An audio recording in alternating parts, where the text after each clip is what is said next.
दुर्गेया शाम्भवी माया सर्वेषां प्राणिनामिह भक्तं विनार्पितात्मानं तया सम्मोह्यते जगत्।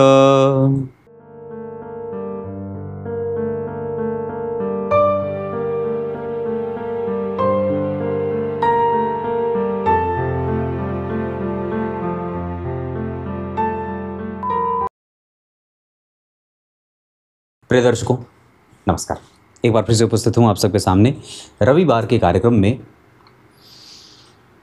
राहु देव की मूल त्रिकोण राशि के बारे में आज का कार्यक्रम केंद्रित रहेगा। शुरू करते हैं आज का कार्यक्रम। कहीं नहीं जाना है, बिल्कुल बन के रहिएगा। ये ऐसे राहु देव हैं जो जातक को गरीब घर में भले जन्म दिलवा दें, पर वस्तुतः उसको मरने कभी गरीब नहीं देते। बने रहिए कार्यक्रम के अंतिम हिस्से तक, कहीं नहीं जाना है, बिल्कुल बन के रहिएगा। मैंने शिव पुराण के कार्यक्रम के आरंभ में जो श्लोक पढ़ा है वो शिव पुराण का है, जिसका अर्थ कार्यक्रम के अंतिम में बताऊंगा, जो बड़ा ही आनंददायक है। शुरू करते हैं आज का कार्यक्रम। राहु देव 5 से 7 मिनट का विषय है, बहुत ध्यान से समझिए। अगर हो सके तो इसे आप नोट डाउन भी कर सकते हैं।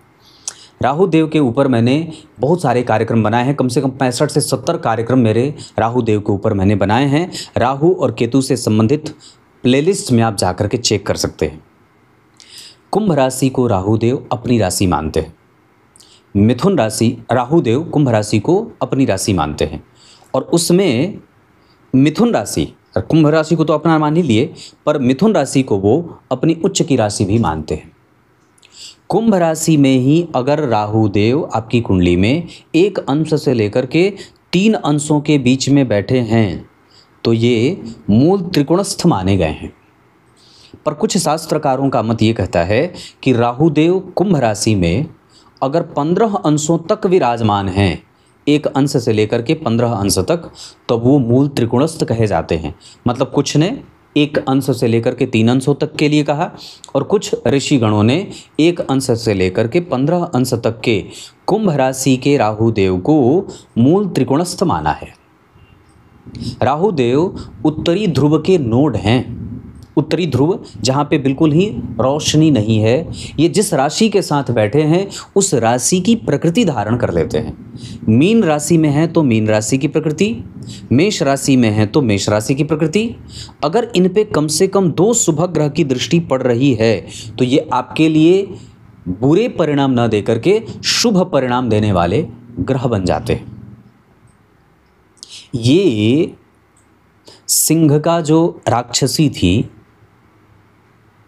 उनके पुत्र हैं, जो हिरण्यकश्यपु की पुत्री थी।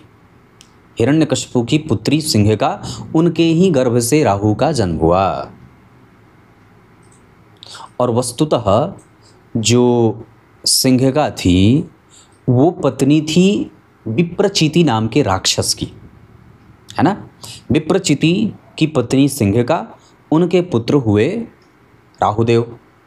और दरअसल इनका प्रभाव तब और भी ज़्यादा उद्दीप्त होते हुए देखा जाता है जब देवासुर संग्राम हुआ।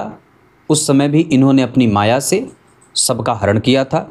और दरअसल इतना ही नहीं, इन्होंने समुद्र मंथन के समय पे बड़ी विचित्र माया रची थी, जहाँ देवता समझ नहीं पाए थे कि ये उनके मध्य में ही विराजमान है। यहाँ तक कि भगवान भी विस्मय में पड़ गए थे। वो तो दृष्टि पड़ी सूर्य और चंद्रमा की, जिन्होंने बता दिया कि देखो ये बगल में छुपा बैठा है। तो भगवान का मोहिनी अवतार उन्हें पहचानने से भूल कर गया था। बात है कि नहीं है? क्योंकि ये जिसके संग बैठते हैं उसके ही जैसे हो जाते हैं। तो देवताओं के संग बैठे तो देवता हो गए, राक्षसों के संग बैठे तो राक्षसी हो गए, तामसिक ग्रह के साथ बैठे तो तामसिक प्रवृत्ति अपना ली, सात्विक ग्रह के साथ बैठे तो सात्विक प्रवृत्ति अपना ली, राजसिक ग्रह के साथ बैठे तो राजसिक प्रवृत्ति अपना ली। सात्विक मतलब गुरु सूर्य, तामसिक मतलब शनि मंगल, राजसिक मतलब बुध शुक्र। तो ये जिसके साथ रहते हैं वैसी ही प्रवृत्ति धारण कर लेते हैं। इतना ही नहीं, जन्म कुंडली के 12 भावों में से कुछ विशिष्ट भाव ऐसे हैं जिन्हें शुभ भावों की संज्ञा दी गई है।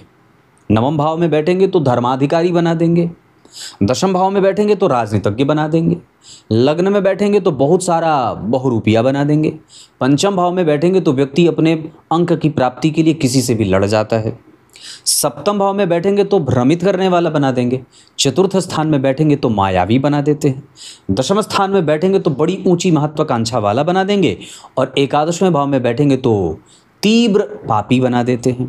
द्वितीय भाव में बैठेंगे तो दिमाग में बहुत सारे उलूल जुलूल तर्क वितर्क भरते रहेंगे, और 12वें भाव में बैठेंगे तो व्यक्ति को ऋण में और उसके कुचक्र में फंसा देते हैं।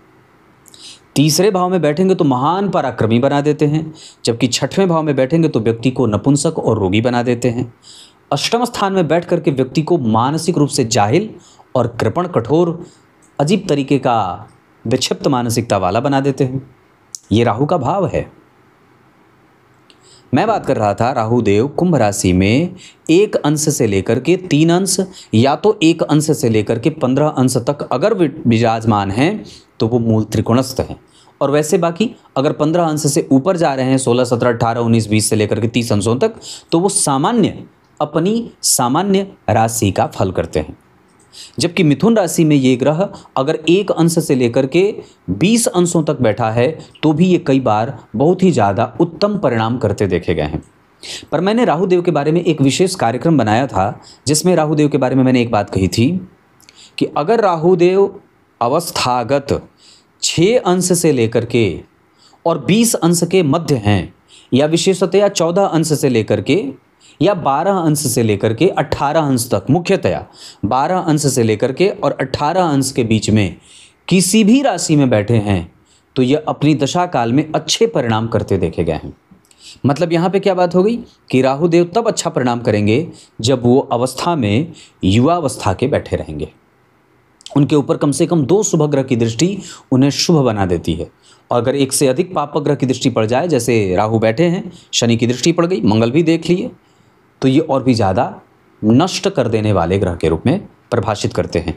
जहाँ राजनीति बहुत है, जो शीशा है चमकदार नहीं है, भंगुर है। शीशा चमकदार होता है, उसके पीछे आपने चांदी की कलई कर दी तो वो आपके असलियत से आपका परिचय करा देता है। पर ये ऐसा शीशा है जिसके पीछे चांदी की कलई नहीं है, ये भ्रमित कर रहा है आपको, और पीटने पर तुरंत ही क्षणभंगुर हो जाए, टूट जाए।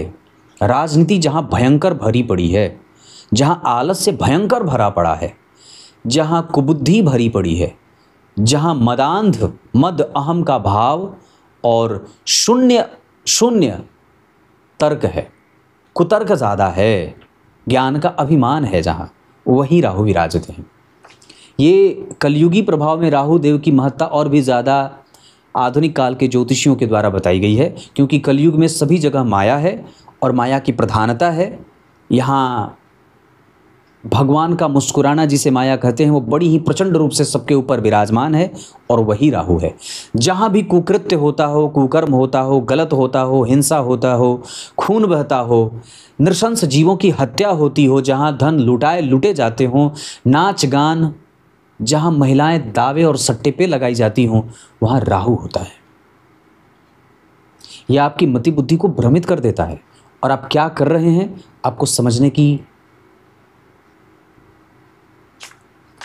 ही नहीं देंगे। ये आपको जो चीज़ अच्छी लगेगी ना, और जो बुरा है, जो अशास्त्रीय है और आपको अच्छा लग रहा है, जो मित्र है जो आपका नुकसान करना चाहता है, आपकी माता और आपके पिताजी आपको खूब बता रहे हैं, समझा रहे हैं, देखो ये गलत है, अगर आपको समझ में नहीं आ रहा है, इसका मतलब है कि आपके ऊपर राहु की दशा है।